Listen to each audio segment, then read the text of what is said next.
Je vais faire un total de 4 capsules sur les thèmes qu'on a vus au chapitre 6.3. Fait que je vais commencer par une petite capsule sur le vocabulaire pour être sûr que tout ça est bien clair pour vous. Donc, quand on a une règle d'une suite, on va avoir quelque chose qui va ressembler à ceci. T égale 2n moins 5. Donc, si ça, c'est la règle. Ce qu'il faut savoir, c'est que chacun des termes qu'il y a dans cette équation-là représente quelque chose. Le T, ça représente le terme. Le N, quant à lui, représente le rang. Donc, quand vous avez un tableau, le premier terme, c'est le rang 1, puis le terme, ça va être le chiffre qui va être associé à ce rang-là. Par exemple, si j'ai une suite qui est de 2, 4, 6, 8, etc., le premier terme, c'est 2, puis son rang, c'est 1. Le deuxième terme, c'est 4, donc son rang, c'est 2. Le troisième terme, c'est 6, donc son rang, c'est 3.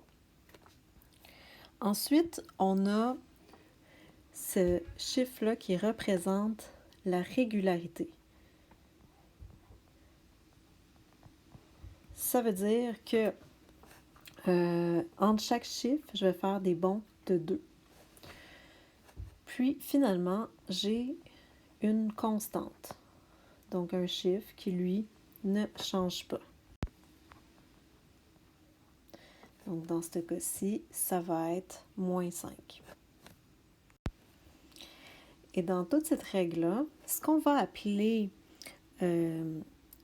l'expression algébrique, ça va être ceci. Donc, 2n moins 5, dans ce cas-là, ça, c'est une expression algébrique. À cause qu'il y a le n. Et le n, il peut prendre plusieurs valeurs. Donc, on appelle ça la variable.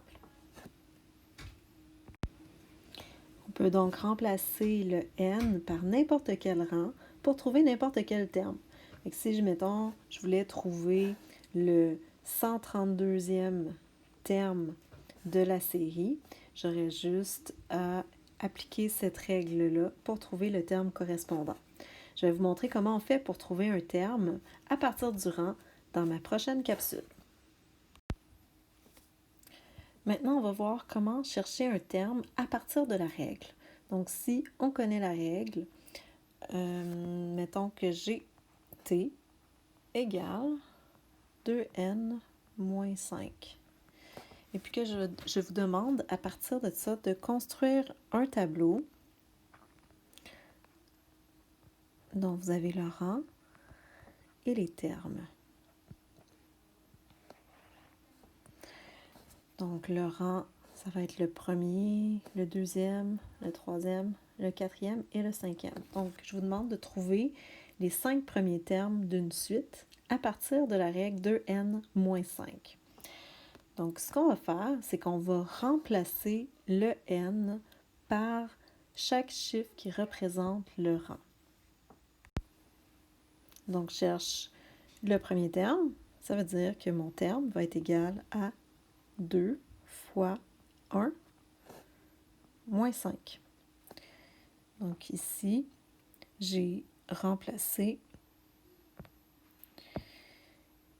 le n par 1 qui correspond au rang. Et je résous ça. 2 fois 1, ça me fait 2. 2 moins 5, ça me fait moins 3. Donc, mon premier terme, c'est moins 3. Maintenant, ce que je peux faire à partir de là, c'est que je sais que le 2 représente ma régularité. Ça veut dire qu'à chaque fois que je vais passer au terme suivant, je vais pouvoir faire plus 2.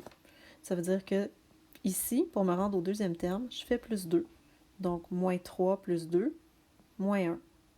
Si je veux passer du deuxième au troisième terme, je vais faire plus 2. Moins 1 plus 2, ça me donne 1. Et je peux continuer comme ça jusqu'au bout. Maintenant, si on me demande de trouver, par exemple, le 20e terme de la suite, donc si je veux savoir le 20e terme, ça veut dire que n est égal à 20. Dans ce cas-là, je vais remplacer mon n dans la formule par 20. Donc, mon terme va être égal à 2 fois 20 moins 5. 2 fois 20, ça fait 40. 40 moins 5, ça fait 35. Donc, je sais que mon 20e terme est égal à 35. Dans la prochaine capsule, je vais vous montrer comment trouver la règle d'une suite. Dans cette capsule, je vais vous montrer comment on fait pour trouver la règle d'une suite. Supposons qu'on a une suite qui est exprimée comme ceci. 11, 14, 17, 20, 23, etc. Première chose qu'on va devoir faire, ça va être de se faire un tableau. Dans mon tableau, je vais vouloir indiquer mes différents termes ainsi que leur rang. Donc, le premier terme de ma suite, c'est 11. Le deuxième terme, c'est 14. Troisième, c'est 17. Quatrième, 20. Et le cinquième, 23. Maintenant, à partir de ce tableau, la prochaine étape, ça va être de trouver la régularité. Pour trouver la régularité, je regarde qu'est-ce qui se passe lorsque je passe d'un terme au suivant. Donc, lorsque je passe de 11 à 14, lorsque je passe de 14 à 17, je remarque qu'à chaque fois, je vais ajouter plus 3. Ça veut dire que ma régularité, c'est 3. À partir de là, je peux commencer à écrire ma règle. T égale 3n plus un inconnu. Maintenant, je vais devoir trouver quel est cet inconnu que je dois ajouter à ma règle.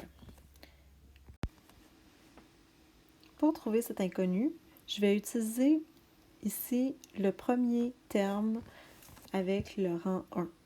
Donc ici, je vais avoir n égale à 1 et t égale à 11, que je vais venir remplacer dans ma formule. Ainsi, je vais avoir 11 égale 3 multiplié par 1 plus quelque chose. Maintenant, je vais résoudre ça. 11 égale 3 fois 1, 3, plus quelque chose.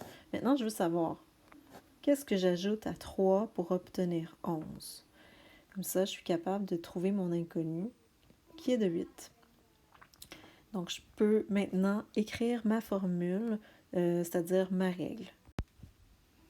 Ma règle qui est T égale 3n plus 8. Donc, je suis allée chercher ces valeurs-là dans les calculs que j'ai faits précédemment, c'est-à-dire en trouvant la régularité ici et en trouvant c'est quoi la constante qui va au bout. Maintenant, je peux vérifier cette règle-là. Si je veux vérifier, j'ai juste à me choisir un terme avec un rang, mettons celui-là ici, puis je viens remplacer le n par 5 et je m'assure que ça va donner 23. Donc, si je remplace n par 5, j'aurai t égale à 3 fois 5 plus 8. 3 fois 5, 15. 15 plus 8, ça fait 23. Donc, je sais que ma règle, elle est bonne. Dans le prochain vidéo, je vais vous montrer comment on fait pour trouver le rang à partir d'un terme qui est connu. Pour la dernière capsule, je vais vous montrer comment on fait pour trouver le rang à partir de la règle. Donc, ça suppose que si vous ne l'aviez pas, vous devez trouver la règle. Et une fois que vous avez la règle en main, vous allez suivre ces 3 étapes-là et vous allez toujours arriver au rang. Donc, on va commencer par remplacer le t par le terme donné. Donc, si j'ai une règle qui est t égale 2n moins 5, je vais commencer par remplacer mon t par le terme qu'on me donne. Donc, si je vous dis que c'est le terme 59, ben vous allez écrire 59. Ensuite, vous allez additionner ou soustraire. Donc, vous allez faire l'opération inverse de celle-ci. Okay? Donc, vous allez prendre le nombre qui est seul, puis vous allez faire l'opération inverse sur le terme.